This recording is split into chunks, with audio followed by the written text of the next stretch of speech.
Namaskar. So are we human beings fundamentally selfish, self-centered, and just, we have a veneer of like a civilizing influence that helps us to behave nicely? Or is there fundamental goodness in us? So this is the nature-nurture debate. It's been going on for centuries and centuries in philosophy, whether we are more a product of fundamental drives and what are the nature of those fundamental drives, or are we more the product of our education, our culture, our socializing influences of nurture. There's been some recent interesting studies at Yale University. The researcher Paul Bloom and his team have a baby institute where they've been delving into the moral life of babies. And basically they're looking at when does an infant seem to be able to consistently display a preference for either goodness or selfishness when seeing it outside. I mean, is this something, basically, if we would go with the nurture argument that these are things that we learn through socialization processes that we're taught, then it would imply that babies are much too young to display any behavior like that. That it would be later as they start to learn language and start to understand things around them that they would be able to display a preference for moral behavior. However, the experiments are really interesting because they actually show that babies, even at like less than a year old, around 6 months, they're brought to this lab with their parents and they make these very simple puppet shows for them where there's like a triangle and a circle, and the triangle is in one scenario, the triangle is pushing the blue circle up a hill. So it's a helping behavior.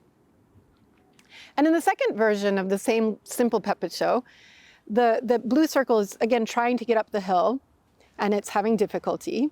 And whereas in the first time the triangle was helping the circle, now a square comes and the square is kind of pushing it down. So behaving in a mean way, not in a helpful way. And then they take a tray and they place the triangle and the square on the tray, and they place it in front of the baby, and they don't give any other cues as to which the baby should choose. And babies consistently choose the helping character. They randomize it. So sometimes the helping characters are triangles, sometimes the triangle's yellow, sometimes the triangle's blue, sometimes it's the helping character's the square, so they can eliminate that it would be a preference actually for color or a preference for shape.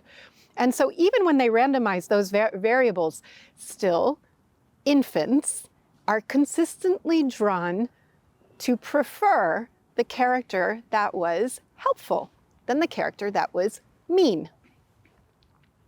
So some of the implication of that study is that this kind of pro-social orientation, this orientation towards goodness, and this kind of dislike for selfish aggressiveness, etc., is hardwired already in infants. And this corresponds with a lot of other research that's been going on. There are also other philosophers more recent, like Jeremy Rifkin with his Empathic Civilization, that take a whole look at history, human history, and that whereas often human history has been written as a result, just a chronicle of conquests and wars and domination and like this, there are rewrites of history, like Jeremy Rifkin's book, in which it's looking at actually what really defines human achievements and some of our greatest technological accomplishments is our ability to cooperate, to work socially, our abilities to empathize. And so this kind of goes counter to that narrative of, this kind of Darwinian narrative of survival of the fittest, and that it's just a jungle out there and everybody has to fight for themselves and not care about others in order to succeed. This kind of cynical worldview has been propagated for a long time in the world, and so it might even feel to be true. However, yogis' understanding of human dharma, that's thousands of years old, is pointing more to what this modern science is confirming, that goodness is something inherent in us, and that we are most ourselves when we are expressing that. Of course, as I've said earlier in other talks of mine on this topic of Dharma, human beings have the choice. We can live aligned with our divine nature, with this deeper part of ourselves, or we could live very superficially and simply be goaded by our instincts, by our more animalistic drives. So while this potential for goodness and altruism is fundamental to human beings and to all human beings, it's not just an exceptional few that are saintly, that have this altruistic desire to help others and to express a need to feel our benevolence and our goodness through actions that serve the world around us. This might be seen sometimes as, yes, there's a few, few nice, saintly people like this, but come on, you have to be in the real world. Rather, this is seen as something fundamental to our humanness, fundamental. And if it's expressed, we experience fulfillment, happiness, and joy. And if we're not expressing it, something's missing. I think it's really useful to understand all of these characteristics, all 4 characteristics of human dharma, because if any one of them is undeveloped or underdeveloped and not being expressed in its more spiritual orientation and fuller manifestation, then usually there's a sensation that something's missing in human life, and the human being feels there's something that feels dry to us, something that's sort of empty. And so when we are able to connect to where Dharma is intending to take us, and we're aligned with it, then life starts to blossom. Of course, the altruism isn't the only aspect of our lives. We also, within our humanity, we've evolved for millions of years out of this is the theory of yogic evolution, that the evolution is going through thousands of other manifestations in plant and animal form before it reaches a higher expression of human life. And so that momentum is still present, even genetically in us, programmed into our brains, into our, like if you look at the structure of the brain, the deepest part of our brain is called the reptilian brain, because we share that in common also with reptiles. So these structures in our brain, when they're activated, they put us into a type of programming of fight, flight, and freeze that are very visceral, that are very fundamental. Yet these are not unique to our humanness. We share this with a lot of other life forms. And so, instincts are there. Instincts are there. There is selfishness also in human beings. It's not that I'm denying that. That's where in yogic practice, we use ethics to kind of regulate and to channelize these behaviors so that they aren't controlling us, so that we're not just controlled by our lower instincts, but that we can awaken and be guided by higher manifestations of our human potential. And like I said, when something remains unmanifest, there's a feeling that something's missing in us. I can speak from personal experience because in my late teens, early 20s, I really went through a dark period of life where something was definitely missing. And throughout that process, I mentioned earlier in one of the previous videos in this series, that was actually what sparked, in a way, my search for something spiritual, for something deeper. Began reading, began exploring. I also, like many of us, when we begin a spiritual journey, became very interested in healing. Thinking that, well, maybe all this feeling of, something missing and all of this, maybe it's some kind of trauma, maybe it's some kind of, thing from my past that I need to heal and clean up. And so I started getting interested in different types of ways of healing. And also became interested in all different types of spiritual practices, reading a lot. I at one point in that journey, I came to this one spiritual teacher. She was a very inspirational person, actually. And she was holding a big meeting, and there were hundreds of people there. And it was during the early days of the AIDS pandemic, no? And it was at a time when we didn't fully understand the disease very well. There was a lot of fear surrounding it. And there were no cures. And so it was very deadly. And so people who got it were kind of, feeling that they had a life sentence, that they were going to die from this. And she was doing a service project to serve people that had this disease. And so when there was this satsanga, when there was this darshan or whatever with her, there were a lot of people in the audience who were having HIV or AIDS, and their relatives and friends. And at one point during the talk, she let all of us write down questions, and then she would give answers. And, people were writing such heavy questions, life or death type questions. They were going through a lot of pain and suffering and really facing also their own mortality. Like, my own questions and problems suddenly became extremely small relative to this. My own self-obsession with my healing or whatever suddenly seemed like, just out of place. And but what impressed me was the way that she answered to everybody. Because with all of these existential questions, all these really serious questions, she kept asking people in one form or another, well, what are you doing for my suffering children? What are you doing for others? And, I suddenly woke up and I'm like, I'm not doing anything for others. Everything I do is kind of centered around me, my path, my journey, whatever. And yeah, I'm not really doing things for others. And if she expects even people who are in the midst of such life and death type situations, such suffering, to be able to do something for others, then I should do something. And I thought, okay, what can I do? And, I don't know what to do exactly. I felt I should do something. So I followed her example, and I signed up to go to a hospital and to work with do some volunteer work with people with HIV and AIDS.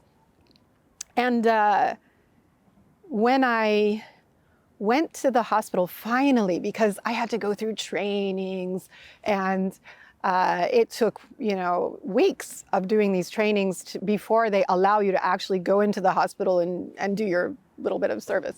And so I didn't have anything elaborate in mind. I'd read a book by Ram Dass about service and helping, and I'd understood from reading that, if it's really to be service, it shouldn't be like something like a martyr type thing. It should be something you truly do with joy. And so that the best place to start is to think about, what do you really love doing?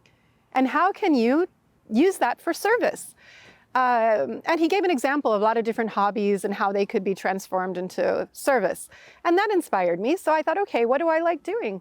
And at that point, I had been working as a pastry chef and baker during my university years. And so, I really enjoyed baking sweets because it usually made people happy.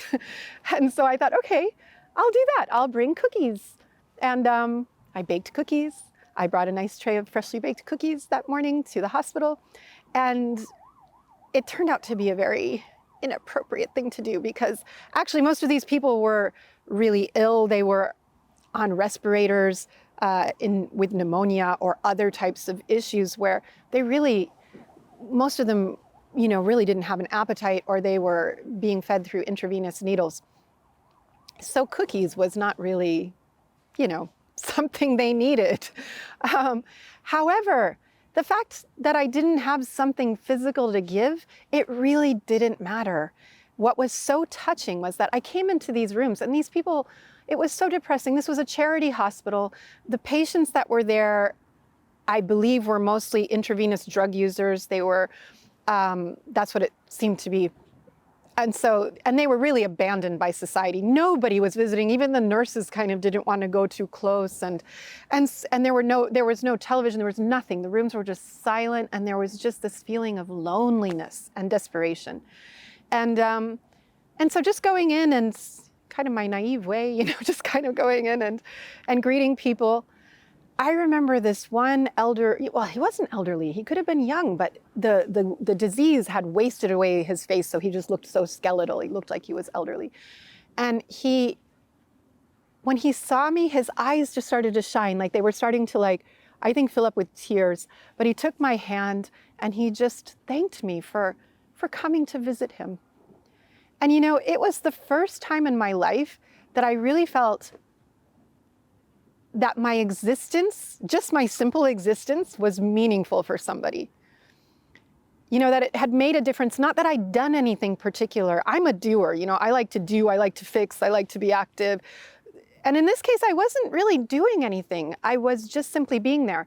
There was no way I could fix these people or take away their suffering or make it go away or feel better.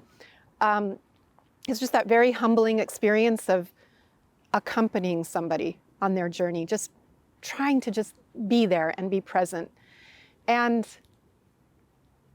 it was just like in that moment, something clicked, something shifted in me. And, that moment was a turning point in my life, because up until then, whatever depression I'd been struggling with, it evaporated. It never came back. It was like all of that energy in the past had been focused on myself.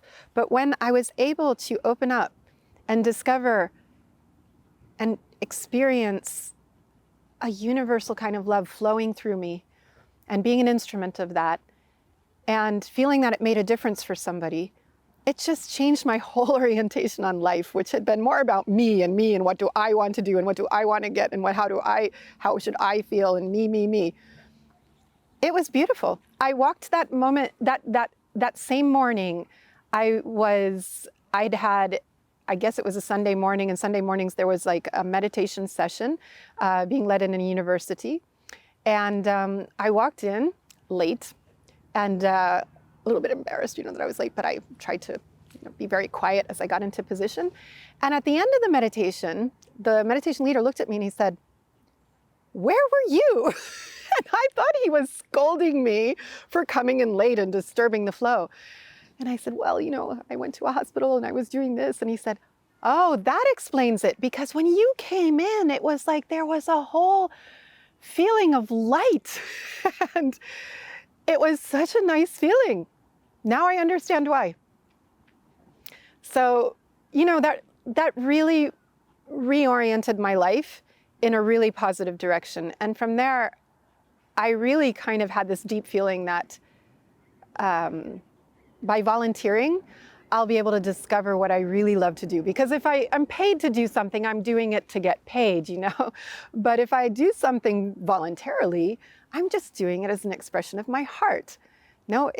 I find volunteering is one of the most beautiful ways to really express your creativity in the world and discover yourself, because you really discover then what your passions are.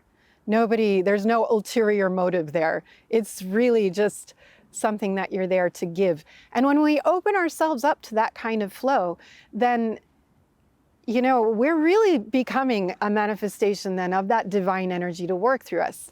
Of course, good intentions are not enough. No, we also have to be able to be intelligent in how we serve people so that we truly meet their needs, not just what we want to give, like me and my cookies, but what they need to receive, which in that case was just kindness, compassion, and attention.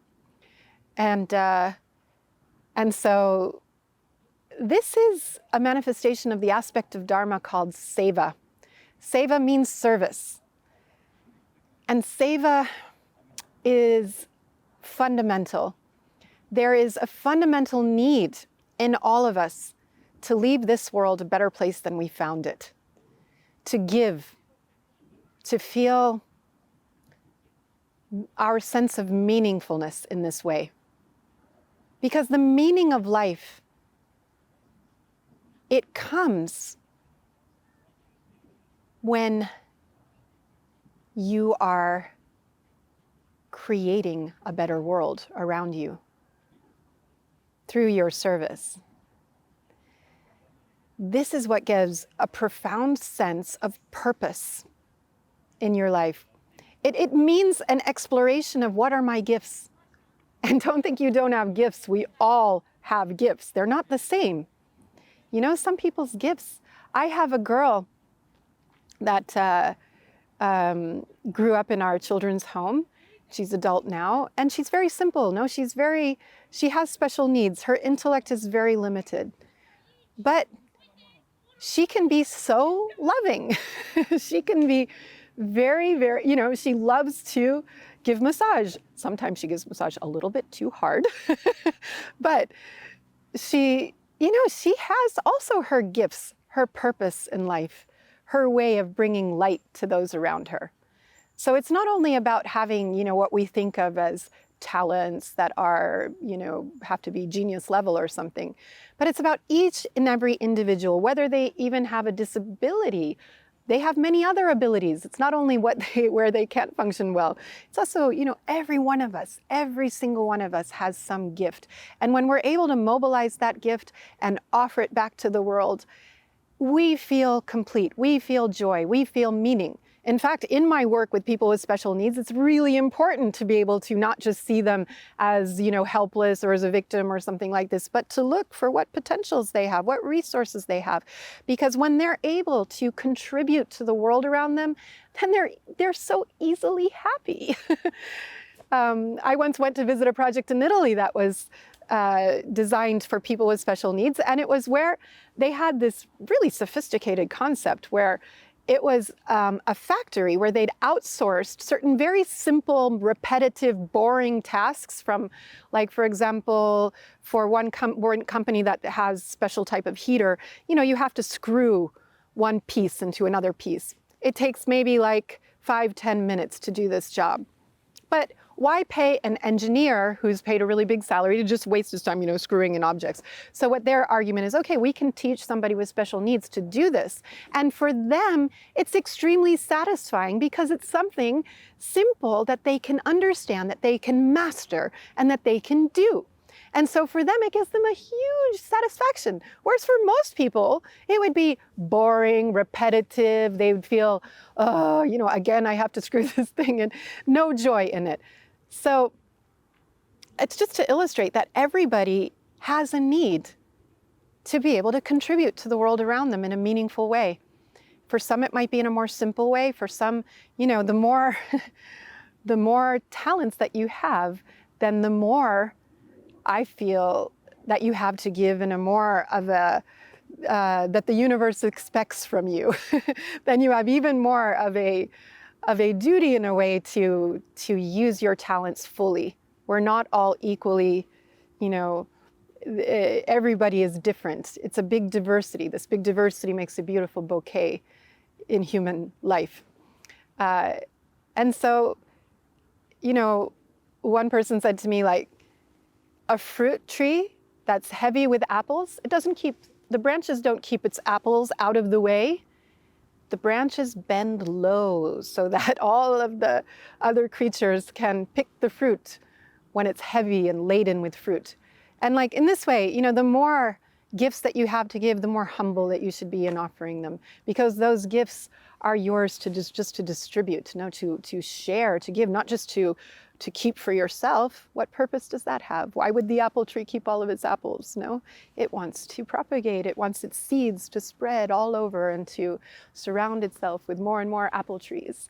So in this way, you know, accessing our gifts, being ready to offer them to the world, knowing that the universe needs our service, that others are waiting for that. This gives a sense of deep meaningfulness and mission to life. And that's a beautiful thing, because many people's lives feel so small and unsatisfying until you stop living just for yourself, until you realize that you can be living for something much greater than yourself. You can be part of that biggest mission on the planet, in the universe, I think, which is, you know, to keep helping the world to become better and better, to keep nourishing and supporting the world around you to thrive. We have these animalistic tendencies. We have these divine qualities. Which one will manifest more in our lives? Depends which one we are nourishing. You might know that story of, there's a young boy and he's listening to his grandfather, who is a Native American elder, and he's saying, I see in you 2 wolves, and there's one wolf and it's black, and it's full of hatred and anger, aggression, jealousy, pride. And he said, and there's another one, and it's white, and it's full of compassion and peace and wisdom and hope and optimism and joy. And the boy was kind of like, whoa, there's 2 wolves in me, whoa. And he says, what's happening then? He said, they're having a fight. And he said, oh, which one's going to win? And he said, the one that you feed. So in this way too, we have divine qualities, we have animal qualities. Which one will prevail in your life? Which one will manifest? It depends which ones you're feeding. So I encourage you to, as part of your spiritual journey, in fact, it's such a fundamental part of the spiritual journey. Like, we have a symbol that has 2 triangles in balance, and one of them means the inner search within, the inner search for self-realization. And the other one means to manifest that love, that joy that we discover and that fills our existence when we touch it through spiritual practice, and to share it, to manifest it through action, through selfless service. Just imagine what the world would be like if everybody was focused on selfless service, So it's such a fundamental part of the spiritual practice. These are the 2 aspects that are going to help you to evolve in a accelerated way. Because when you are doing service, you have to overcome your own ego. And you have to be able to experience the joy of others as your deepest joy. That your joy is magnified, is amplified when you see others happy. Another thing that comes to my mind is how, just to show again how natural it is, the desire to share. Whenever I see a rainbow, I don't know about you, but like the first thing when I see a rainbow in the sky is I'm thinking, come and see it. No, I want to tell to somebody. I want to share that beauty and that joy. Or you take a picture, and you post it on your Instagram. Or, you look for who's around and you say, hey, come, did you see that? Look there. Look in the sky. There's a rainbow. And so, why? Because when we share that beauty, it's like it's multiplied. It's amplified. We already feel it when we're just looking at it and appreciating it ourselves. But somehow when we're able to share it with another person, it's like the joy has multiplied.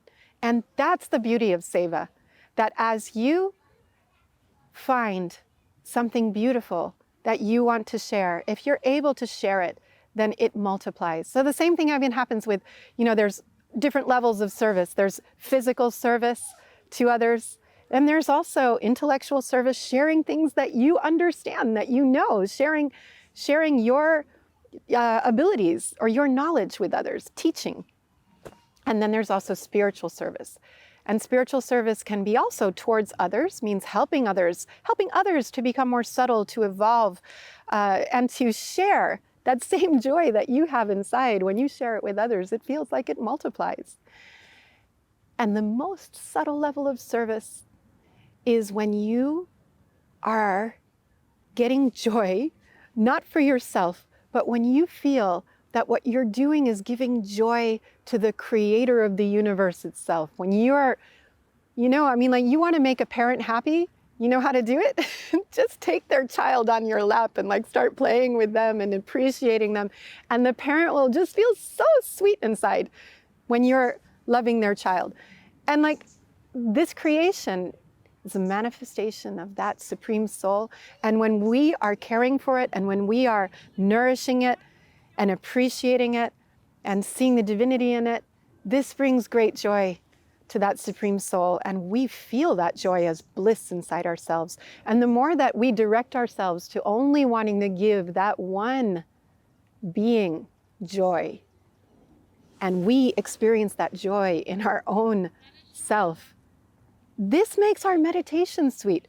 When our meditation isn't just something I do for myself because I want to feel peace, because I want, I don't know, stress relief, because I want, I don't know what other benefits and side effects. There's many, many, many we could list, and many motivations that could be related to things we're hoping to get for ourselves. But when we do our meditation, realizing that it's like offering an offering of our attention. In a relationship, what's the most important thing we can give? It's our attention, our undivided attention. When I can give you my full attention, then that's when the relationship is the most satisfying. And so the same, we have this supreme being that we forget about most of the time. We're so caught up in our own agendas. But when we let go and we make space, and we want that supreme being, we want to experience its happiness with us, then our meditation becomes a service.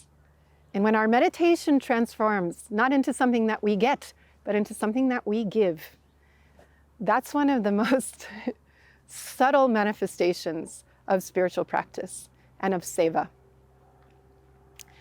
So I hope this will enliven your own practice, both of your spiritual practice internally, to turn it more into a Seva, but also that you find some very concrete ways to serve suffering humanity around you. This was the instruction of my master, my guru, all the time. When people came to meet him, he would say again and again, do something concrete for suffering humanity. So with this spirit, I hope that you will also find a great satisfaction, fulfillment, and joy in your life by discovering your purpose and your mission through Seva. Namaskar.